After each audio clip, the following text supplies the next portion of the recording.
6월 23일 우리말 성경 오늘 통독 본문은 사무엘하 17장 18장입니다. 17장 아히도벨이 압살롬에게 말했습니다. 제가 1만 2천 명을 뽑아 오늘 밤 일어나 다윗을 죽겠습니다. 그가 피곤해 지쳤을 때 공격해 다윗에게 겁을 주면 그와 함께 했던 모든 군사들이 달아날 것입니다. 제가 다윗 왕만 쳐 죽이고 백성들은 모두 왕께 데려오겠습니다.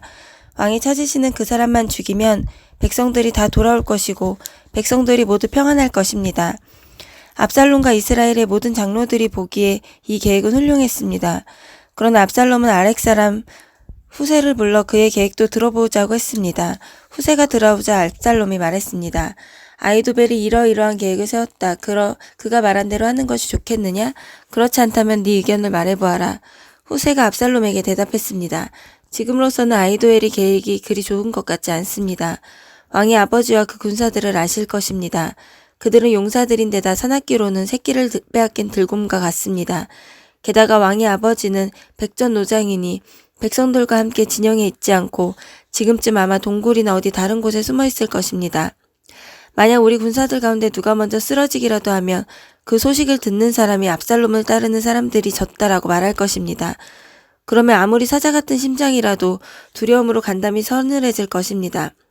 왕의 아버지가 용사며 그와 함께 있는 사람들이 용맹스럽다는 것을 온 이스라엘이 알고 있기 때문입니다. 그래서 제가 왕께 드리는 계획은 이렇습니다. 단에서부터 브엘세바에 이르기까지 바다의 모리알같이 수많은 온 이스라엘이 왕 앞에 모이도록 해 왕께서 직접 싸움터에 나가시는 것입니다. 그리하여 우리가 다윗을 찾을 만한 곳에서 그를 치는 것입니다. 마치 온 땅에 이슬이 떨어지는 것처럼 다윗을 덮치는 것입니다.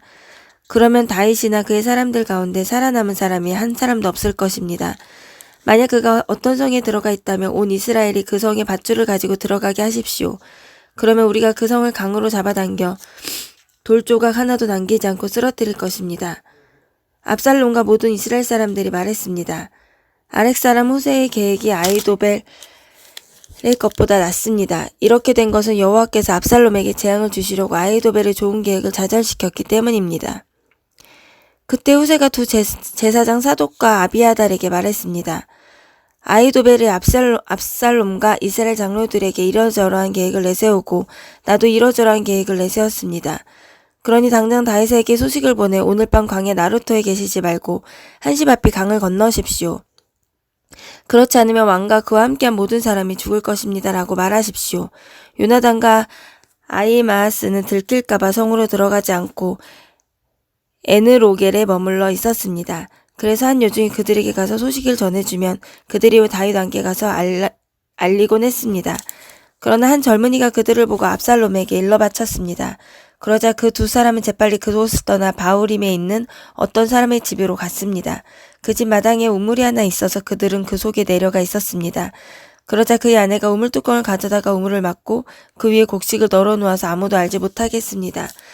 압살롬이 사람들이 그 집 여자에게 와서 물었습니다.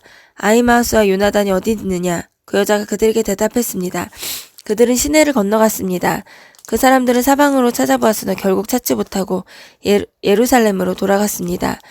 그 사람들이 가고 난 뒤 그 두 사람은 우물에서 기어나와 다윗 왕께 달려가 그 말을 전했습니다. 일어나 빨리 강을 건너십시오. 아히도벨이 이러이러한 계획을 냈답니다.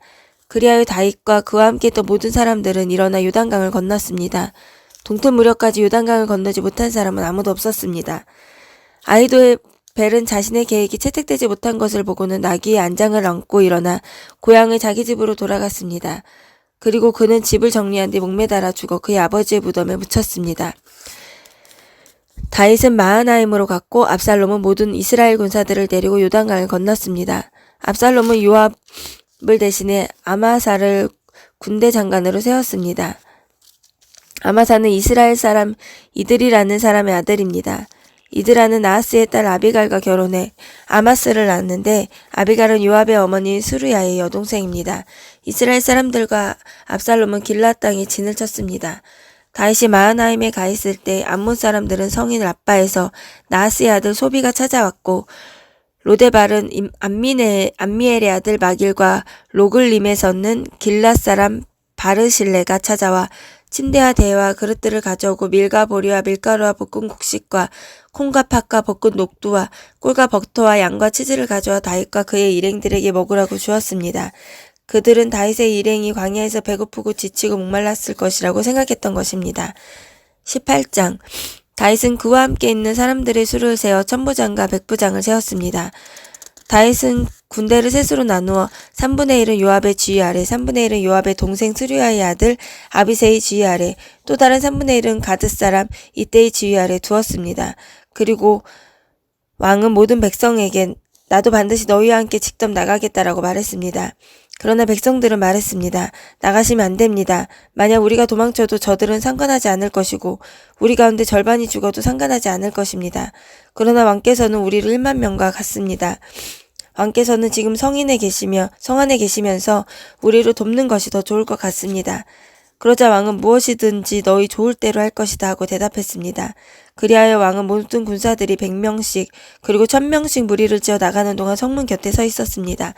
왕이 요압과 아비새와 이때에게 명령했습니다. 나를 봐서라도 어린 압살롬을 너그럽게 대해주라. 왕이 그 장군들에게 압살롬에 관해 명령을 내릴 때 모든 백성들도 다 들었습니다. 다윗의 군대는 이스라엘과 싸우기 위해 들판으로 나갔습니다. 싸움은 에브라임 숲에서 벌어졌습니다. 거기서 이스라엘 군대는 다윗의 군사들에게 패했는데 그날 거기서 죽은 사람이 2만 명이나 됐습니다. 싸움은 그 지역 전체로 퍼져 그날 숲에서 죽은 사람이 칼로 죽은 사람보다 많았습니다. 그때 압살롬이 다윗의 군사들과 맞닥뜨리게 됐습니다. 그는 노새를 타고 있었는데 노새가 커다란 상수리 나무의 굵은 가지들 아래로 지나갈 때 압살롬의 머리털이 나무에 걸려 공중에 매달리게 됐습니다. 그가 타고 있던 노새는 그대로 달려가 버렸습니다. 어떤 군사가 이 모습을 보고 요압에게 말했습니다. 방금 압살롬이 상수리 나무에 매달려 있는 것을 보았습니다. 요압이 이 말을 한 군사에게 말했습니다. 아니 너는 그것을 보고도 어째서 그를 그 자리에 치지 않았느냐. 그랬으면 네게 은 10개가 용사의 허리띠를 주었을 것이다. 그 사람이 대답했습니다. 제 손에 은 1003개를 주신다고 해도 손을 들어 왕자를 치지 않았을 것입니다. 왕께서 당신과 아비새와 이때에게 나를 위해 어린 압살롬을 건드리지 않도록 하라고 명령하신 것을 저희가 들었기 때문입니다.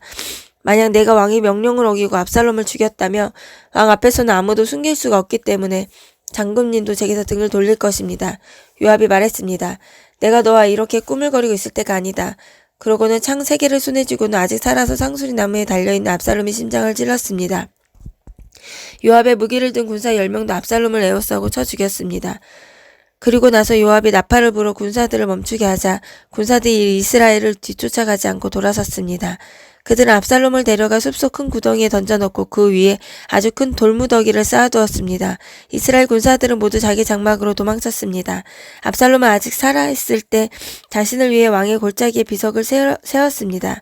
자신의 이름을 기념해줄 만한 아들이 없다고 생각했기 때문입니다.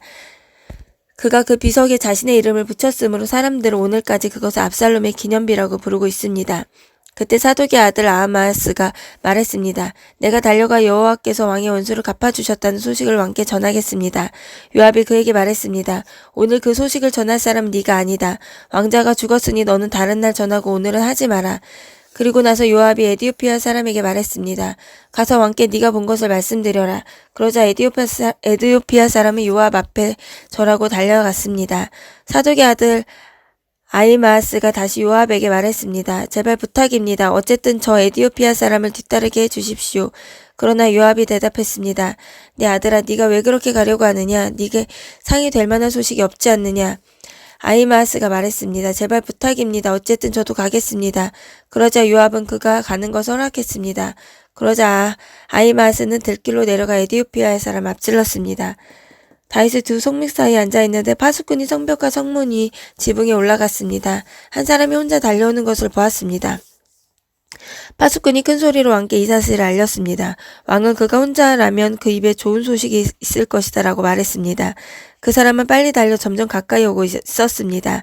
그러자 파수꾼은 다른 사람 하나가 또 달려오는 것을 보고 아래에 있는 성 문지기를 불러 말했습니다. 또 한 사람이 달려온다. 왕이 말했습니다. 저 사람도 소식을 가져오는 것이다. 파수꾼이 제가 보기에 먼저 달려온 사람은 사독의 아들 아하마스인 것 같습니다. 라고 말하자 왕은 그는 좋은 소식이니 좋은 소식을 가져왔을 것이다 라고 말했습니다. 그러자 아히마아스가 얼굴을 땅에 대고 절한 뒤 큰 소리로 함께 말했습니다. 모든 것이 잘 됐습니다. 오늘 내 주 왕을 대적해 손을 든 사람들을 멸하신 왕의 하나님 여호와를 찬양합니다. 왕이 물었습니다. 어린 압살롬은 무사하냐? 아히마아스가 대답했습니다. 요압이 왕의 종인 저를 보낼 때 큰 소동이 있는 것을 보았는데 뭔지는 잘 모르겠습니다. 왕이 말했습니다. 이쪽에 서서 기다리고 있으라. 그러자 그는 한 발 물러서 서 있었습니다. 그러자 에디오피아 사람이 이르러 왕께 아뢰었습니다. 내 주 왕이여 좋은 소식을 들으십시오. 여호와께서 오늘 왕을 대항해 들고 일어난 사람들에게 원수를 갚아주셨습니다. 왕이 에디오피아 사람에게 물었습니다. 어린 압살롬은 무사하냐? 에디오피아 사람이 대답했습니다. 내 주 왕이 원수들과 왕을 해치려고 들고 일어나는 모든 사람들이 그 젊은이와 같게 되길 빕니다. 왕은 이 말을 듣고 마음이 너무 아파서 성문 위쪽 방으로 올라가 통곡했습니다. 왕은 올라가면서 울먹이며 말했습니다.